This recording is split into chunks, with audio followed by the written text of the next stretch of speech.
Hello everybody, this is Tara Woodruff from CoachTaraWoodruff.com, otherwise known as the Helpful Entrepreneur, and this is my day 5 of 90 in my video challenge. I am pretty excited today. It's cold, and yeah, I'm not really excited about going outside for any reason because I've all of a sudden become much of a Florida girl.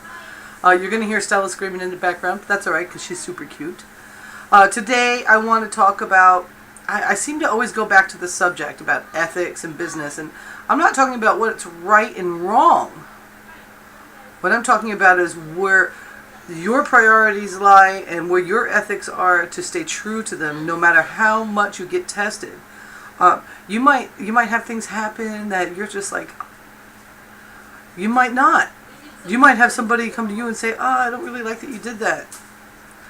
The goal is to really just be true to yourself. To when it comes to business and it comes to work, whether you have a job, I mean, this applies there too. There's politics in everything you do. Everything you do. And you've got to live your life to the best of your ability in all areas.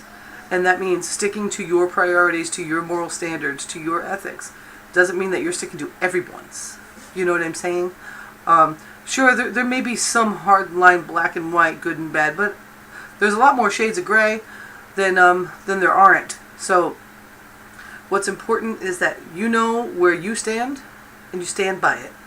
Because no matter where you go, no matter how far you get, no matter what happens in your life, the person that's going to be there with you no matter what is you. So it's really time, whether it's in business, whether it's in your job, whether it's in your relationship, whether it's in your household and your family dynamics. Be you. Honor yourself. Know that you're allowed to make decisions. You're allowed to feel a certain way that you do. That you're allowed to think some way. The only thing that you could do maybe is make sure that you're constantly on the road to personal development, because you will change your mind at times. Some things that I thought were super important back in, I remember back when I was small, like when I was like 10 years old, I had a really hardline stance on a particular subject, and as I grew up, that changed, and it's changed back and forth again throughout my lifetime, depending on where I'm at the moment. So know that even though you're standing by yourself and all that, if you are, you'll know if you are. If you feel like that you're compromising your own ethics, you'll know it. You won't feel good. You won't feel good. You'll be ashamed, and it'll show one way or another, and that's your sign. But do know that you do have the right to change your mind. You do have your right to improve your thought processes and become more analytical and change your mind about things that you might have thought hard about before. Don't be afraid of that. It's called life. It's called being your own guru. It's called developing your own decisions and self-worth and priorities through your experiences. I'm 43, I think, right now. It's either that or 44. I don't know. How about I'm 39 forever?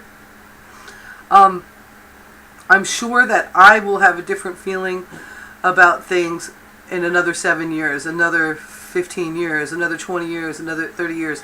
Some things might stay, but never, ever, ever allow yourself to waver from your ethical standards because you feel pressure to. The only time that you change your mind about what you feel is right and wrong is through your experience. I guess the best thing I could apply this to is, sometimes, you know how you meet that really awesome guy and you want to, you guys are like dating and everything's going great, and the thing that keeps coming up is that his ex-girlfriend ruined him, so he allowed his own personality, his own goodness to be washed away by one person's negative influence on him. That's not what I'm talking about. Avoid that. Hold your ground until you have a really solid reason for yourself to believe that you should behave a different way. Never allow someone's bad shit ruin the goodness in you. Super important. Maintain your goodness, even if that is variable from time to time, or different subjects, or as you grow older. But never, ever, ever become a snake in the grass because you got bit by one. Okay? Well, this is Coach Tara Woodruff, the Helpful Entrepreneur. Please visit the link below and check out things that I got going on. And don't forget to like, subscribe, and comment. Definitely, if you comment here on YouTube, please enable your Google comments too. Alright? I love you all. See you later, and I'll check you out tomorrow. Bye.